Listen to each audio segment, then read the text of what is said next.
yang merah. Silakan dilihat KD-nya dulu. KD-nya di sana materinya tentang KD 3.1. Silakan.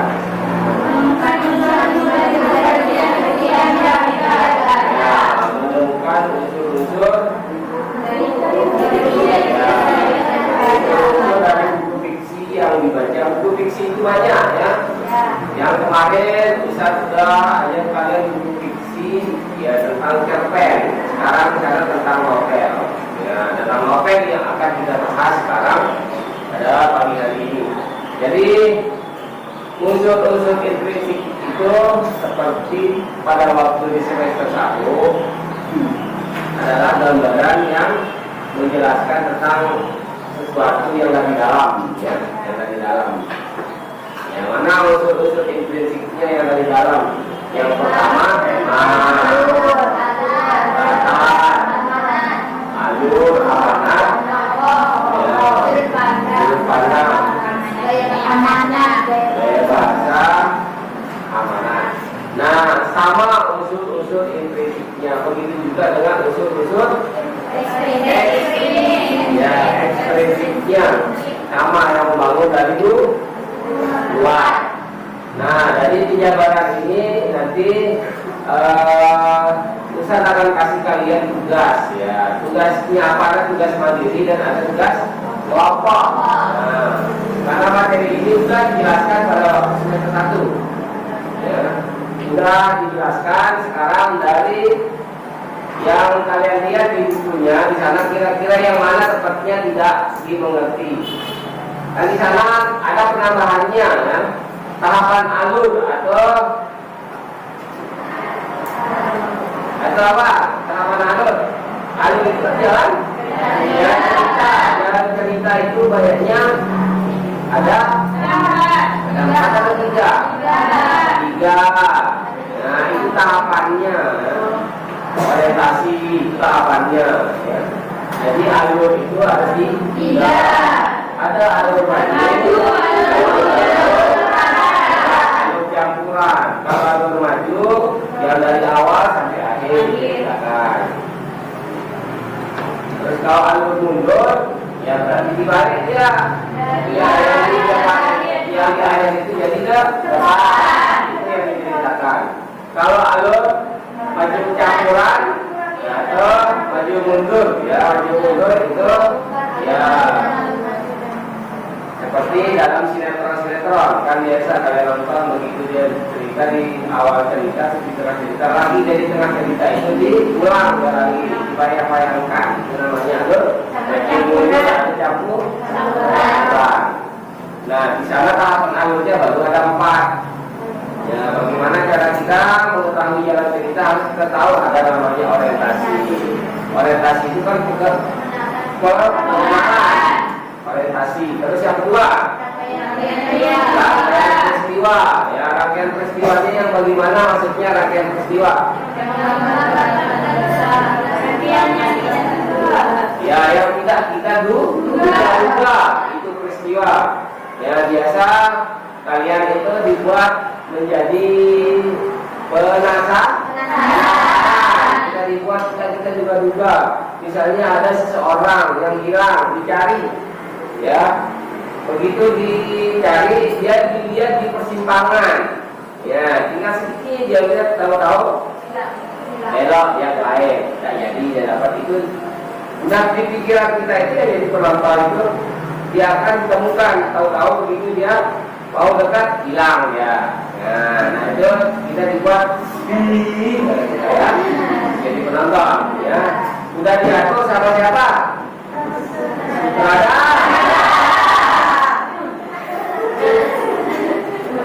Bukan produser.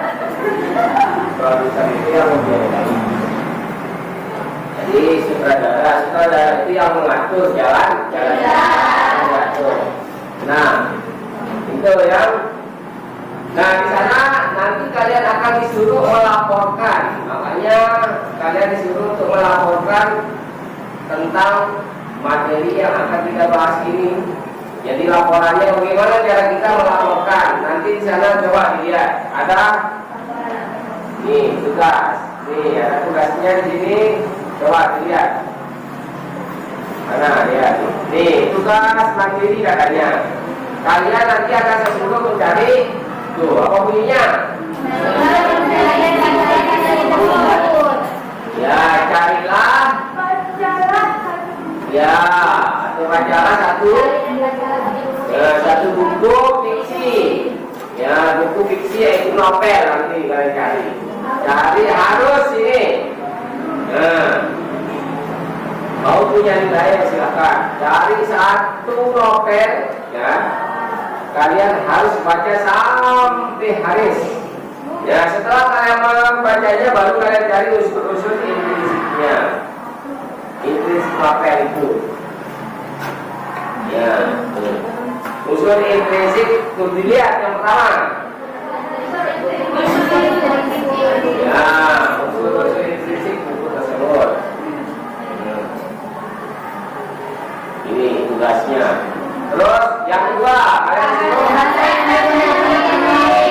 ya bahasa yang digunakan. Bagaimana maksudnya bahasa yang digunakan? Kalau kalian mudah kalian pahami, berarti bahasa yang dipakai adalah ya mudah dipahami. Dan gampang-gampang. Kalau sulit ya sudah dipahami sudah. Itu jawabannya terus. Gaya penceritaannya bagaimana? Ya, gaya penceritaannya apakah dia menggunakan gaya bahasa seperti majas atau tidak? Tergantung nanti ya kesulitan kalian bacanya. Terus yang keempat, kelebihannya, ya, maksudnya kelebihannya ya banyak. Kalian paham, ya paham dengan jalan ceritanya. Kalau tidak paham ya tidak paham jalan ceritanya. Tetapi nanti ada alasannya. Nah, terus yang habis. Nah, kalau begitu jangan novel. Saya suruh ini, silakan cari cerpen nanti yang pedean ya. Kalau novel terlalu panjang. Nanti di tugas kelompok ini akan saya suruh novel nanti. Ada yang kedua, tugas kelompok adanya. Ini tugas mandiri berarti sendiri. Nah, bagaimana cara kalian membuatnya? Ini seperti ini. Nih, orientasi perkenalannya harus dijelaskan seperti ini. Sampingnya itu dilihat. Orientasinya apa bunyinya nih?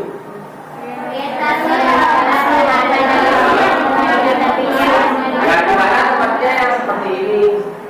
Ya, di dalam cerita itu. Oh, ini tahapannya, ini orientasinya.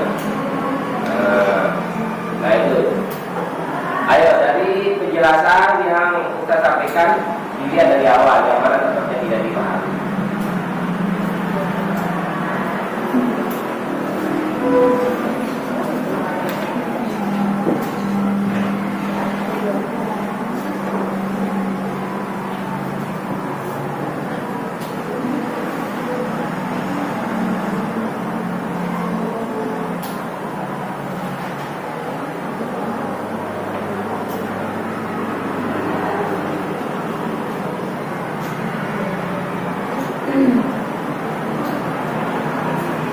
Ya, mungkin ada yang dikasih nanti silakan ditanyakan.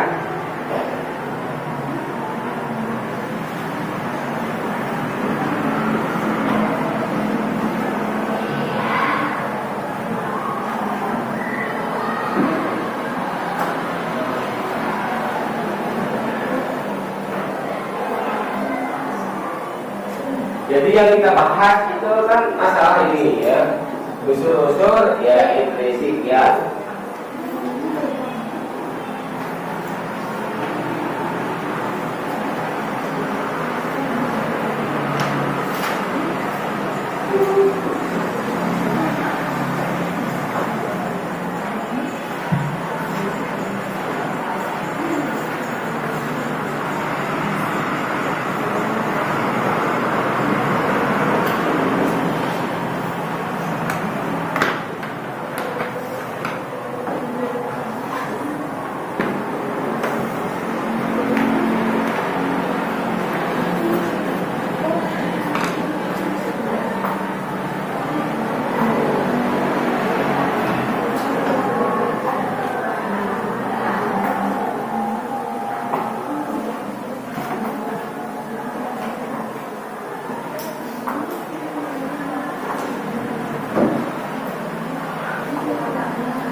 pandang. Sudut pandang itu cara pengarang bercerita. Cara pengarang bercerita. Misalnya nanti pengarang mau menceritakan dirinya, dia pakai kata apa? Aku. Kalau dia menceritakan orang lain, ya kamu, ya kalian, terus mereka. Berarti dia menceritakan orang lain. Orang lain yang beberapa. Misalnya kalau orang ketiga, dia menggunakan kata ganti apa? Ya. Kalau kita, kalau kita itu nanti berarti pun pengarang, berarti orang pertama jamak. Kalau dia mengatakan dia, berarti orang ketiga. Bukan dia. Dia itu orangnya. Jadi tetap pengarang itu jadi orang pertama. Pengarang, saya misalnya jadi pengarang, membuat cerita yang saya ceritakan. Nih, misalnya saya ceritakan Adika ya. Kayak kembang. Ya, ini saya menceritakan. Berarti kan dia dalam berapa? Pembaca itu orang tua. Nah saya menceritakannya kepada pembaca. Jadi dia orang ketiga. Saya orang pertama yang membaca cerita. Berarti kalau saya sebut namanya berarti dia itu orang ketiga. Apalagi nanti menggantinya dengan kata ganti dia. Kalau dia itu berarti orang ketiga. Menyebut nama orang berarti orang ketiga. Tapi dia nanti orang pertama, salah. Orang pertama itu adalah pengarang. Itu maksudnya sudut pandang. Cara pengarang bercerita. Dia mau cerita sendirinya, berarti pakai kata aku. Jangan pakai namanya. Kalau pakai namanya nanti dikatakan orang ketiga, orang kedua. Kalau orang kedua itu dia pakai kata apa? Kalau orang kedua dia pakai kata apa? Kata ganti apa? Kamu. Kalau orang kedua jamak,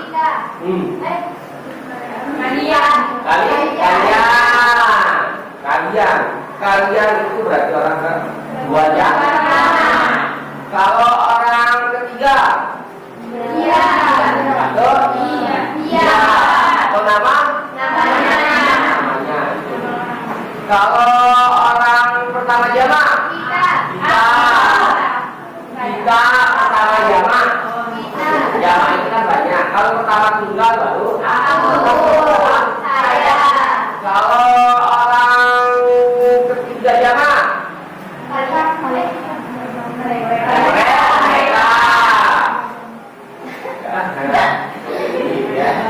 Harus kita apa? Itu apa? Itu sudut pandang. Pokoknya tetap pengarang itu jadi orang pertama. Terus pembaca itu orang kedua. Nah itu maksudnya ini sudut pandang. Terus gaya bahasa. Ya gaya bahasa apakah sudah dipahami itu tergantung ya gaya bahasa yang dipakai. Kan gaya bahasa itu banyak gaya bahasa. Ya kalau di dalam bahasa Indonesia namanya majas. Terus amanat itu adalah pesan. Siapa berpesan? Siapa? Ya pengarang cerita kepada siapa dia? Pengarang itu tetap jadi orang pertama. Ya pembaca itu tetap jadi orang kedua. Tergantung pengarang mau ceritakan siapa maunya. Makanya orang ketiga, orang ini ya serah up to you. Ya udah. Terus kalau unsur ekstrinsik yang kali ini kan dari dalam ya. Dalam cerita harus ada ini. Dalam cerita yang ini harus ada. Cerita yang bagaimana? Yang berbentuk fiksi. Kalau fiksi itu yang berbentuk cerita. Kalau buku non fiksi yang berbentuk berita. Itu buku paket itu contohnya buku fiksi, buku non fiksi.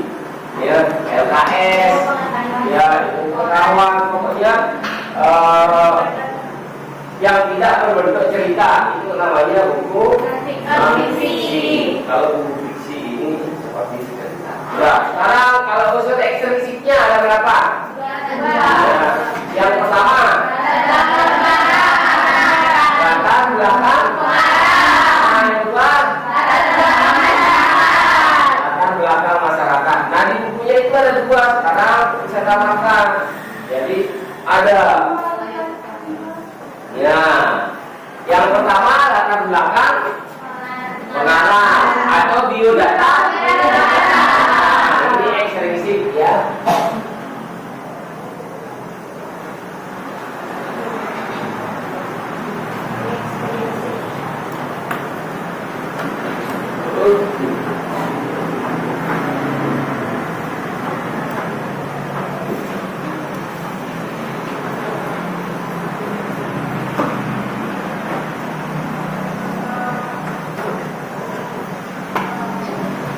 Biodata pengarang yang kedua.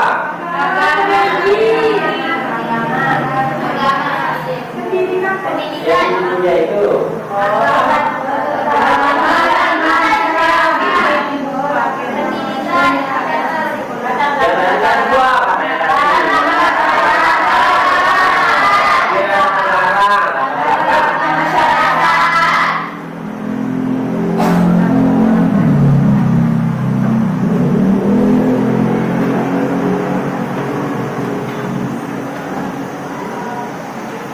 Terus yang ketiga agama,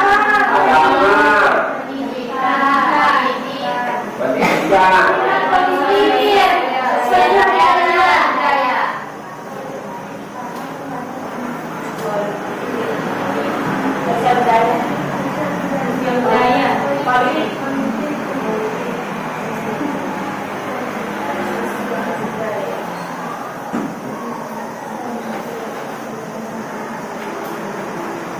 Sebut ya, sosial budaya sebut. Nah, ini biodata pengarang berarti nanti unsur ekstrinsip ini yang membangun dalam sebuah cerita. Nanti pengarang itu bercerita apakah dia menceritakan dirinya, menceritakan tentang biodatanya, atau berarti itu unsur ekstrinsipnya. Tahu biodata kan? Nah, identitasnya. Saya seorang pelajar yang ujian ini terus diceritakan dirinya, oh berarti itu unsur eksplisit itu. Tapi harus kita tahu itu tema latar. Nah, terus latar belakang masyarakat. Nah, yang bagaimana maksudnya latar belakang masyarakat? Dia menceritakan masyarakat, tapi dia ada di sana. Pengarang itu ada di dalam ceritanya. Pengarang itu ikut dia, maka itu namanya latar belakang masyarakat. Ada di dalam cerita itu. Dia membuat cerita, tetapi dia ada di sana. Ya, pengarang itu ikut terlibat di dalam cerita, itu namanya latar belakang pengarang. Ya, latar belakang masyarakat. Nah, terus agama ini nanti ceritanya itu menceritakan religi. Ya, terus kalau pendidikan nanti anak-anak sekolahan ceritanya. Ya, kadang kan sering nonton sinetron anak sekolah. Nah, itu eksplisitnya. Ya, jendela. Ya, berarti itu unsur eksplisitnya adalah pendidikan. Jadi, ya, terus politik. Nanti kalau politik ini di kantor-kantor, kantor-kantoran, ini bawa dokter, bawa ya pergi kantor, kan namanya sinetron kantoran. Ya, dia bekerja di kantor ini. Ya, di proyek dia mengerjakan proyek banyak, pokoknya politik. Sekarang sosial budaya ini kemasyarakatan. Ya, misalnya yang ceritanya tentang bekerja di dalam satu masyarakat, tetapi dia ya misalnya bapak ini jadi ini, nanti dia menyuruh masyarakatnya gotong royong. Nah, itu sosial budaya. Pokoknya intinya yang bersifat kemasyarakatan. Ini kita unsur ekstrinsipnya. Berarti yang membangun dari luar. Nah, di sini kalian mau memahami cerita harus dari ini, ini. jalan cerita ini alur, karena kalau kita tidak tahu alur cerita itu, kita tidak akan paham isi dari sebuah cerita. Dan paham bagaimana alur cerita itu? Alur cerita itu ada namanya orientasi, kan? Ya. Yang kedua, rangkaian.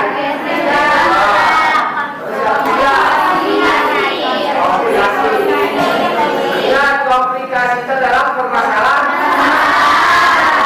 Terus yang resolusi artinya penyelesaian masalah. Udah, kalau selesai masalah selesai. Udah sampai. Nah, sudah bisa dipahami ini. Ya, dari penjelasan unsur ekspresi dengan ekspresi.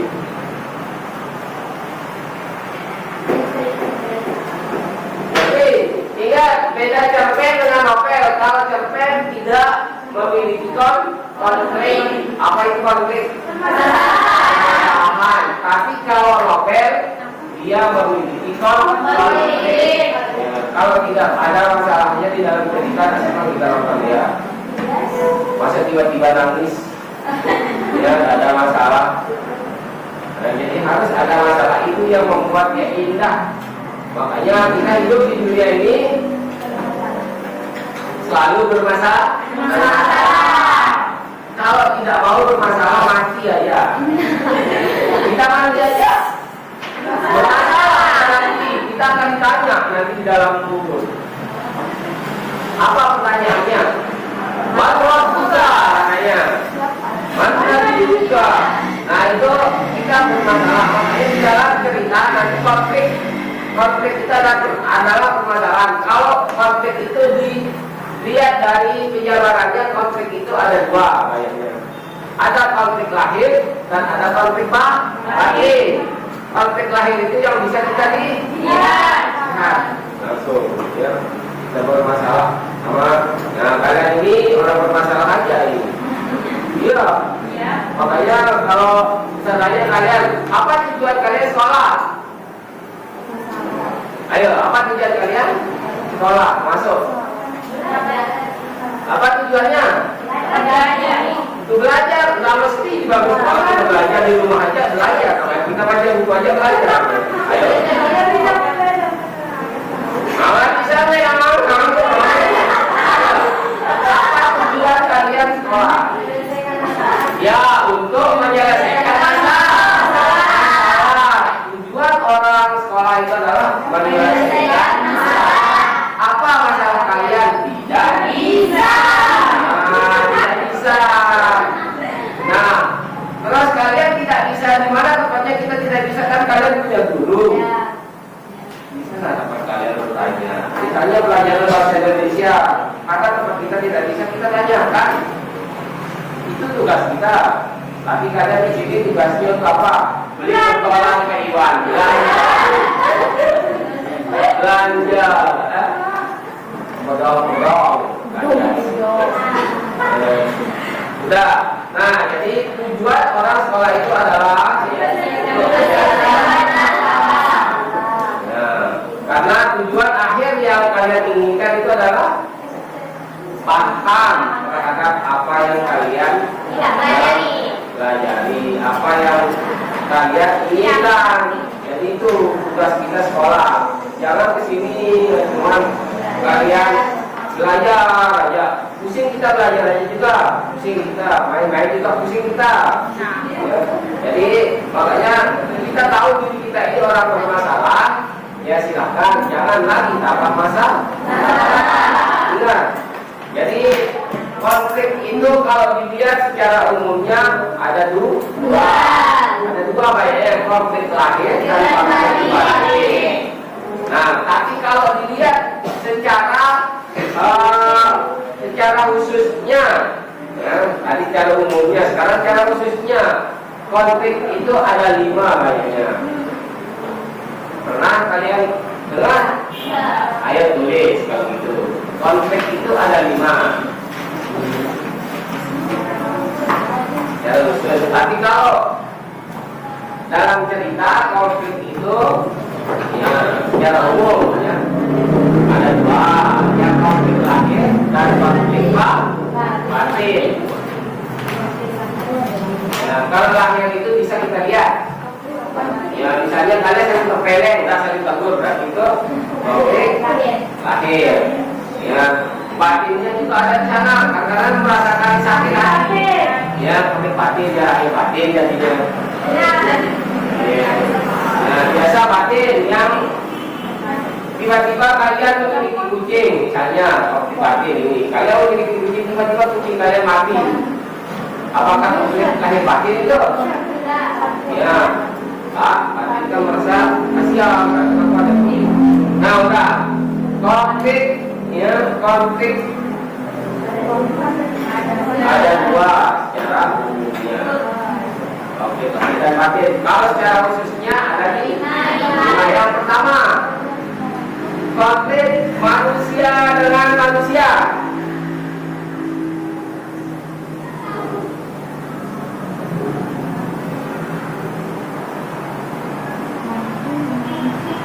Ingat ini bukan kalian sekolah dulu. Kalian kan tahu ini masalahnya. Apa masalah kalian kan tahu kalian. Nah, yang kedua, manusia dengan masyarakat.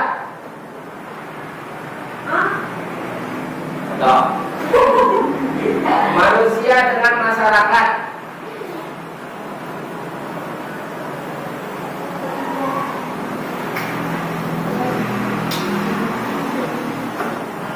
Tiga, manusia dengan alam.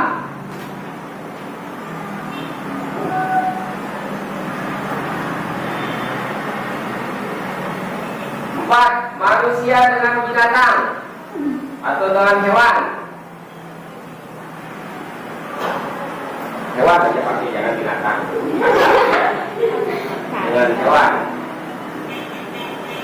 Yang kelima, manusia dengan Tuhan atau Allah Subhanahu wa Ta'ala.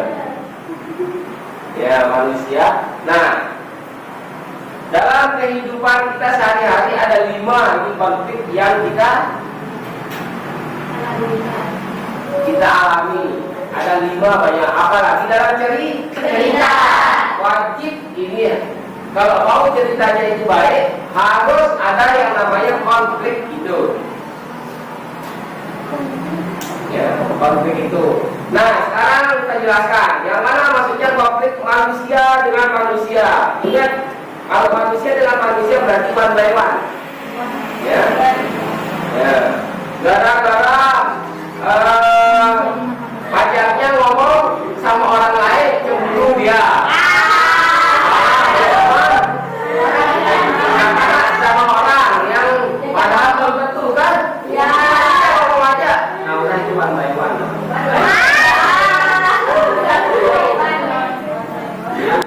Ya, itu manusia dengan manusia. Kita bermasalah sama manusia. Wajib itu tidak bermasalah. Kadang-kadang tidak diberikan minjam sesuatu sama temannya dan tegur temannya, berarti bermasalah. Ya, yang biasa kalian itu.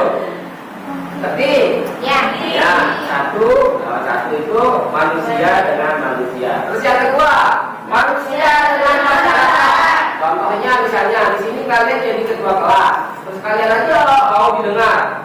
Nanti temannya yang lain tak senang sama kalian, berarti kalian bermasalah sama masyarakat. Ini masyarakat di kelas kalian belum di luar.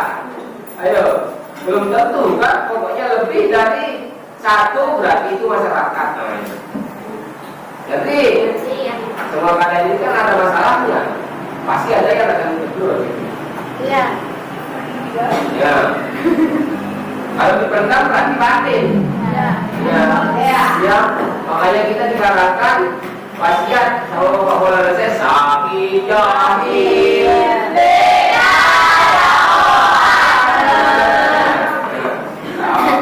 jahil.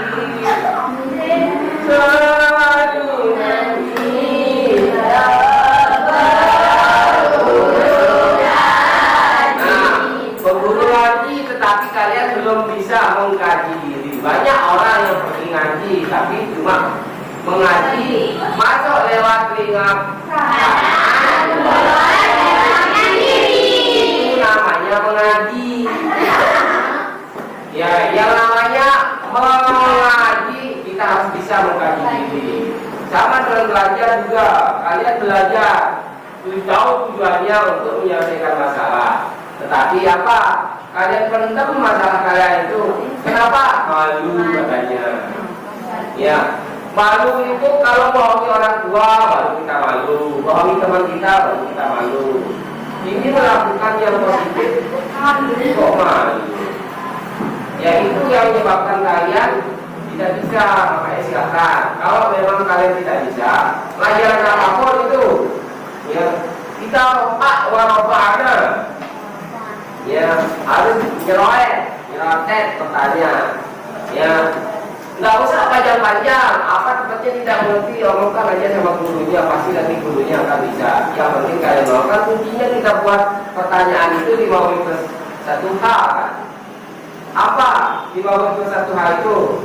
Ya, what? Apa artinya? Apa yang menyebabkan? Kenapa dia begini? Bagaimana? Siapa yang terlibat? Apakah? Ya, mengapa? Kan itu kuncinya kita buat pertanyaan. Jangan buat pertanyaan menggunakan apa yang dimaksud. Kan cuma itu modal kalian. Buat pertanyaan. Apa yang dimaksud? Tidak ada pertanyaan seperti itu. Ya. Apa yang menyebabkan? Kenapa? Coba dijelaskan. Bagaimana? Siapa yang terlibat? Mengapa dia bisa begini?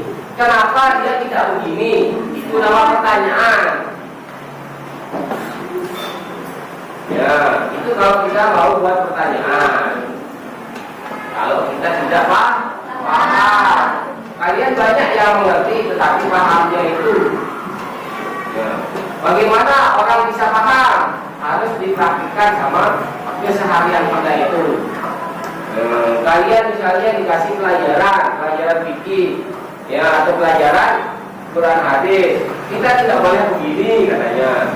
Tetapi kalian langgar, ya diajar kalian taklim, kita harus begini. Ya ngerti kalian, tapi praktik kalian itu tidak ada, berarti kalian tidak paham namanya. Jadi bahan ini harus kita praktikkan sama diri kita. Kalau apa yang dikasih supaya barokah, ilmu yang kalian dapatkan, ya supaya jangan gurunya ngomong aja nanti katakan gurunya cerewet. Ini gua sering efek dah. Dia manusia. Yang manusia yang itu binatang lah, betul di dalam manusia. Gimana rupanya coba? Nah itu makanya harus betul-betul. Nah, yang kedua, manusia dalam masyarakat sudah ya? Ya. Ingat satu, berarti contohnya seperti tadi. Terus sekarang manusia dengan alam. Kita juga bermasalah sama alam. Ya, banyak orang menebang kayu sembarangan ya. Ya. Datang banjir. Ngerti? Ya. Datang banjir. Kalian misalnya punya got, tahu got? Tahu. Kayak itu lah. Ya enak kalau bahasa satunya. Reban. Di sana ada tempat kalian buang sampah. Tahu-tahu nanti datang air banjir, masuk baunya, masa bawah. Kan bermasalah kalian sama alam. Atau ya kalian ini juga kaum hawa semua. Kalian suka bekerja di rumah? Ada katanya.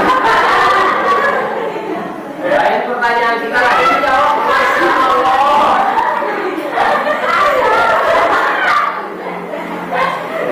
Ayo katanya. Ini kan ada pintarnya ini.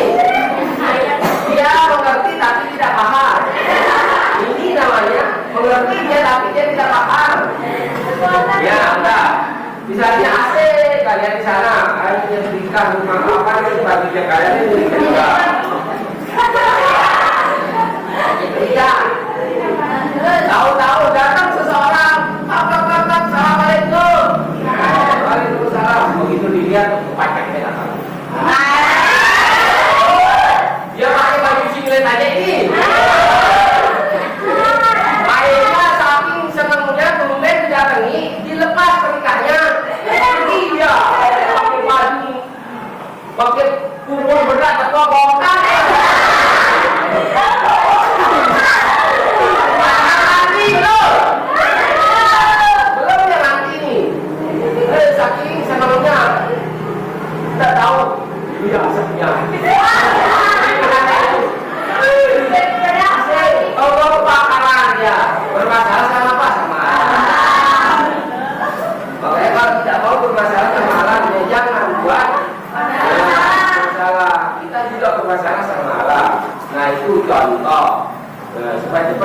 mahal, makanya saya pakai seperti itu.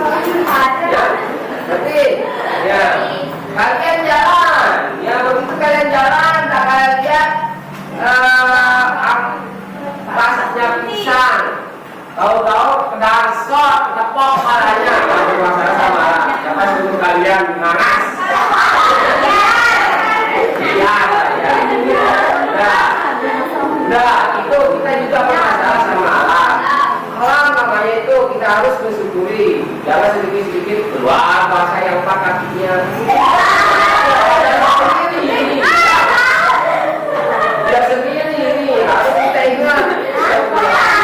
Kalau apa sebut nama kalau kita ya masya Allah. Ini kok langsung yang empat kakinya.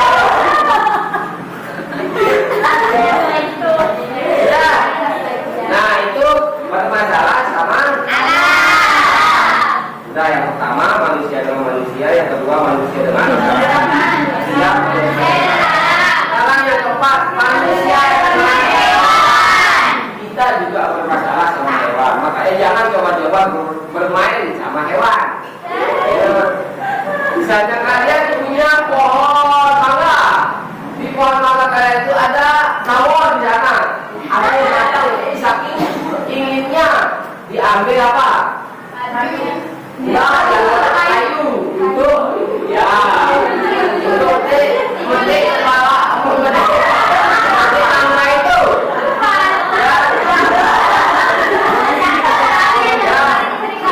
ya, di pohonnya kadang pendek, akhirnya ini.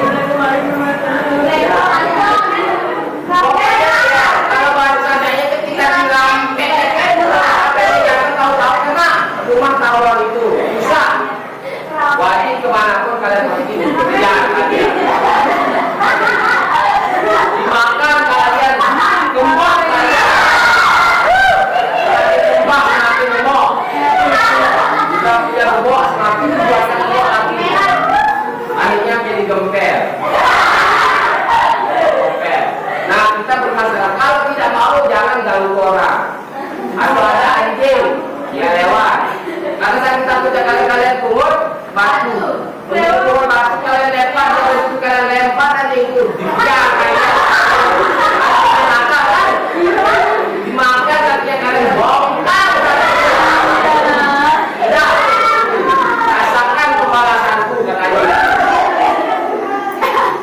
Saya masih asik, seluruh jalan lempar. Karena kamu dia. Tiba-tiba saya dilempar dikejar kalian.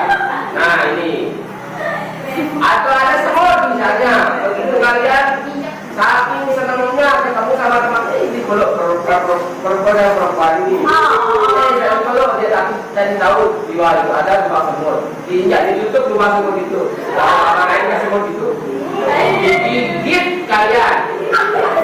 Yang namanya semut itu kan seperti lubang ya. Ya,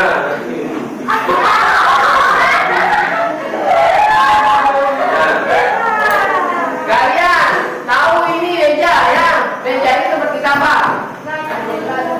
Ini meja ini. Siap? Ya. Ya kalian tahu.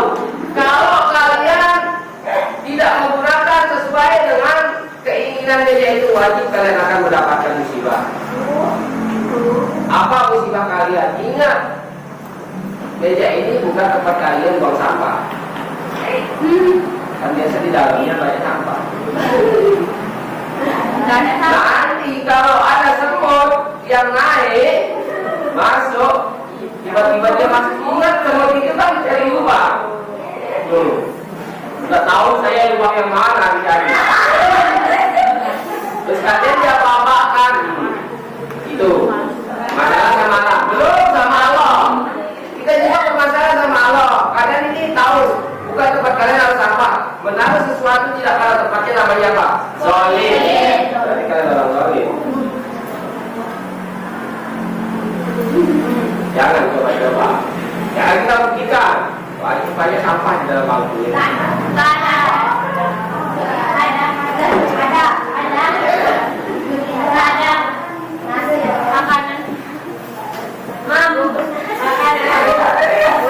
Awas nanti kalau ada semut Sudah tanggung jawab saya. Sudah. Nah, itu kita bermasalah sama hewan atau binatang, ya. Jangan kalian pernah mengganggu. Makanya kalian harus sayang-sayang sama hewan. Ya, kalau ada ya silakan kita pergi aja. Kalau memang sudah tidak, lah berani kita tahu ini tidak berani, semakin dia ngambil kayu. Ya, nanti diterkam kalian kan jerih kalian. Rasakan kepala itu katanya. Dia tak bisa ngomong tapi perasaannya itu. Sama udah seperti kita manusia, kita takut. Kalau memang kita takut, tidak usah kita. Ya, ini dia takut, tapi semakin dia tak senang sama orang, semakin ceritakan orang, bahaya. Jangan, kalau memang kita tak senang, pergi aja, tidak usah kita ikut-ikutan. Nanti, karena kita tahu itu bahaya. Nah, itu masalah manusia dan binatang. Terus yang kelima, manusia dengan Allah. Kita juga bermasalah sama Allah. Ini paling banyak masalah kita sama Allah itu. Paling banyak. Kalian ini kan orang yang udah kalau dalam bahasa kita itu orang yang udah yang pecah celengannya kan? Ya. Maksud Iya, maka pecah celengan. Balik. Ya. Ya.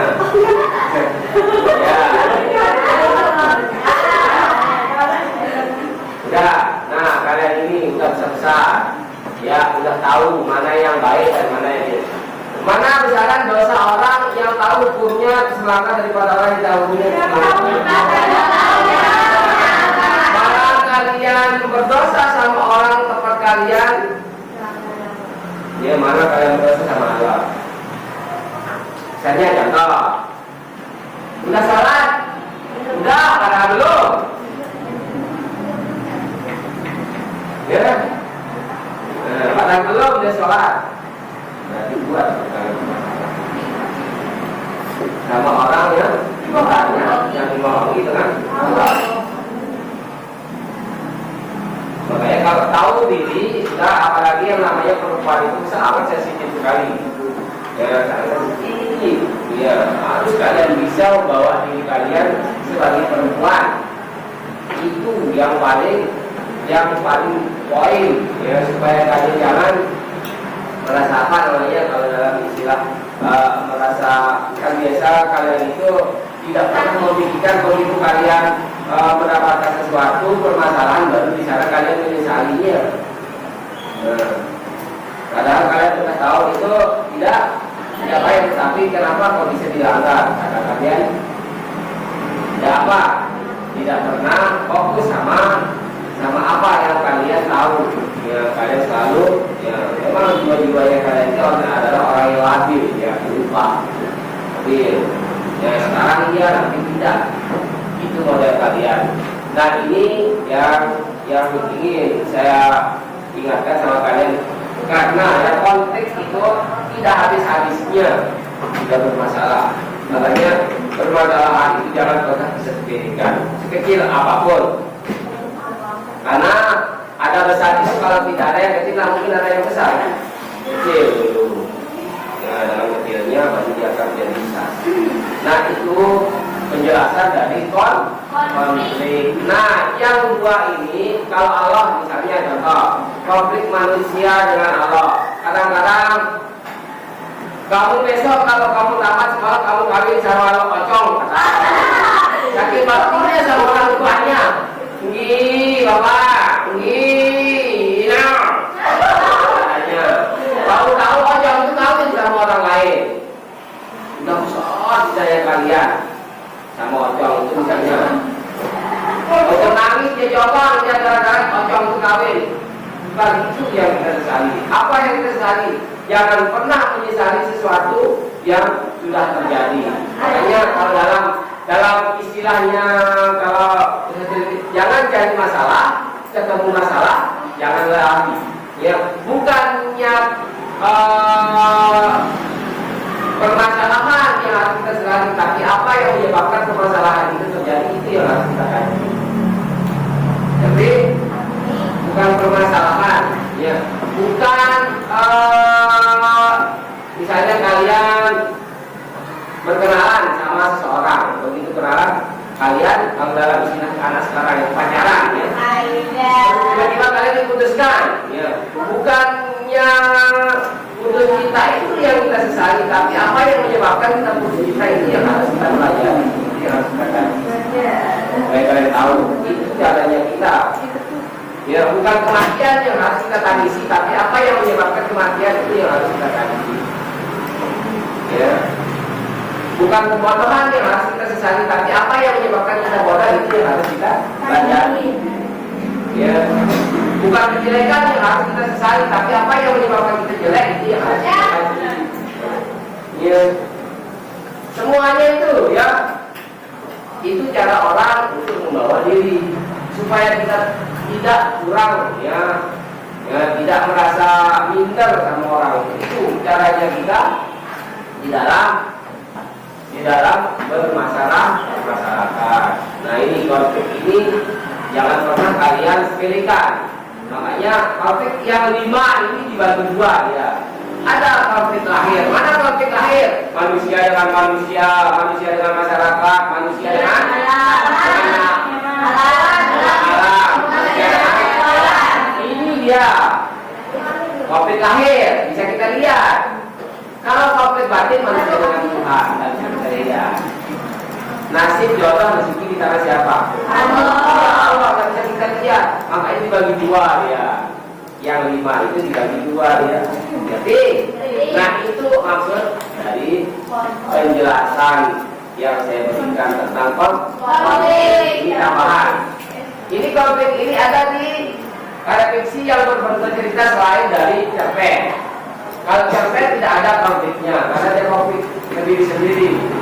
Ya, karena kalau dia ada konfliknya dengan orang lain berarti bukan cerpen namanya. Karena cerpen itu menceritakan tokoh satu tokoh. Terus tokoh itu yang bermasalah dan tokoh itu dari awal dia sesara sampai akhir cerita dia sesara, itu cerpen. Di awal dia bahagia sampai akhir cerita dia bahagia, itu cerpen. Di awal dia sesara, di akhir dia bahagia, itu novel. Di awal dia bahagia, di akhir dia sesara, itu novel. Itu bedanya cerpen dengan novel. Makanya sekarang materi kita ini bukan novel, yang harus ada konflik. Ayo, harus dibedakan. Sudah ada? Sudah habis? Ya. Kalau sudah habis, sekarang silakan kerjakan ini. Ya, silakan, ini kan ada soal berapa kayaknya. 10 yang habis aja.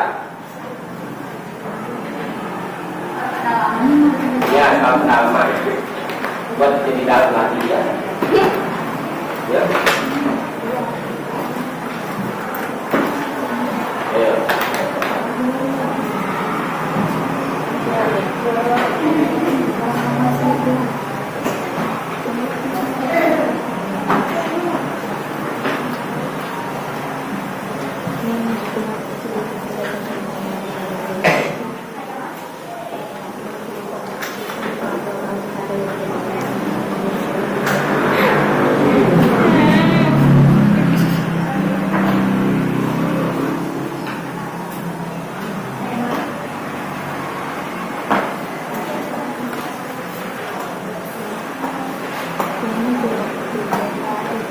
Di buku tulisnya ya, di buku tulisnya ya.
Angkat tangannya.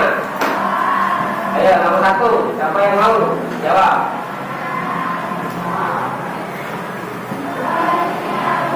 Ayo, angkat tangannya ya.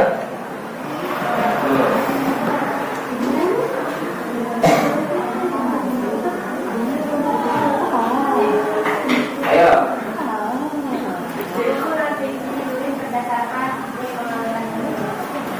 Buku non fiksi, tahu non fiksi? Yang merupakan contohnya kita berdasarkan kenyataan. Berarti jawabannya adalah pengamatan penulis.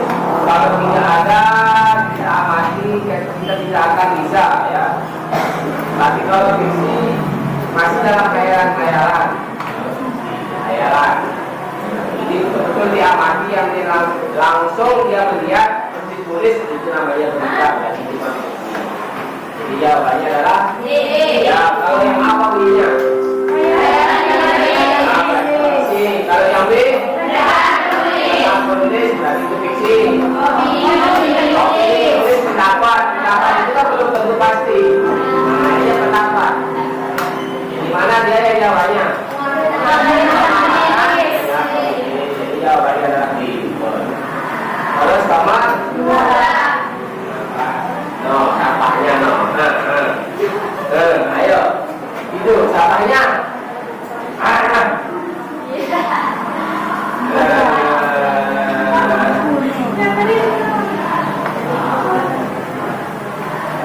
Udah, buat usah. Jadi ya. Terus, makanya harus sesuatu itu harus baik-baik. Kayak baru. Nomor 2.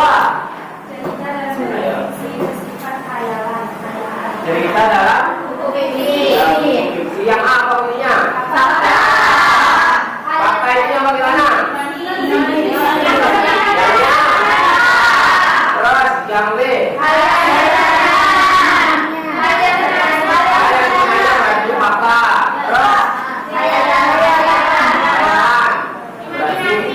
Kalau imajinasi, ya. Terus, sama selanjutnya.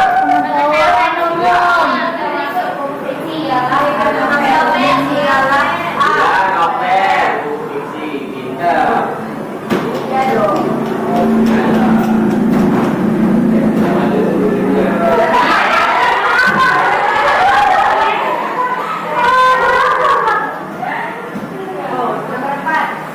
Nomor 4, ayo siapa? Dari bangku ini.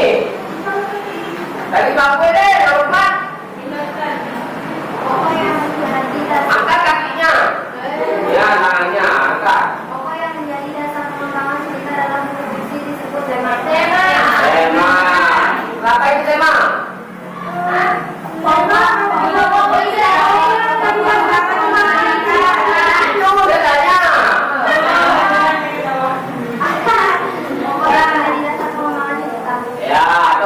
Permasalahan yang mendasar dalam sebuah cerita itu tema. Kalau tidak ada tema tidak akan bisa dikembangkan menjadi sebuah cerita. Makanya bukan judul yang dikembangkan. Ya, kalau judul itu cuma paparan gambaran yang tujuannya orang untuk menarik minat pembaca itu judul. Tapi kalau tema itu pokok permasalahan yang cerita. Terus selanjutnya, Bapak.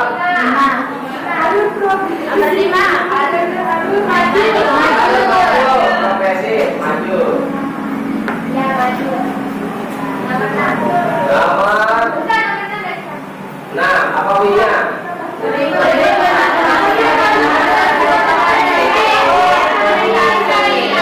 Argumentasi itu artinya apa? Benar? Argumen. Terus. Ya, kayak apa?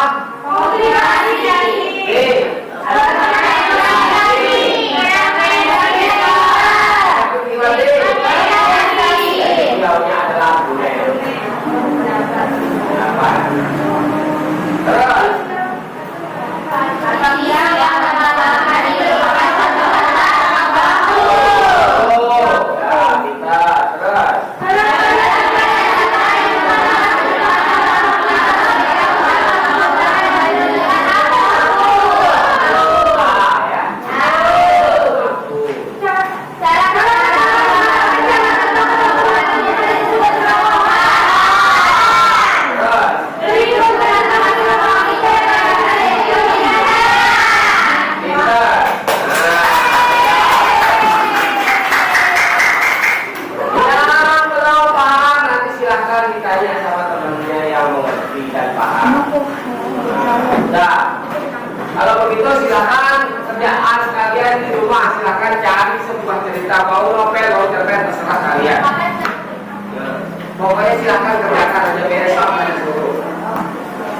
batas waktu 1 minggu. Ya, cerpen atau novel. Ya, waktu tugas mandiri ini, yang sendiri ini nanti yang kelompok disuruh, ya sendiri ini. Tugas mandiri. Ya, terus kalau kali-kali suruh kritiknya yang pertama. Yang kedua, bahasa yang digunakan, ya bahasa bagaimana, apakah mudah mengerti tentang salah nanti ya. Gaya penceritaannya bagaimana, apakah dia menceritakan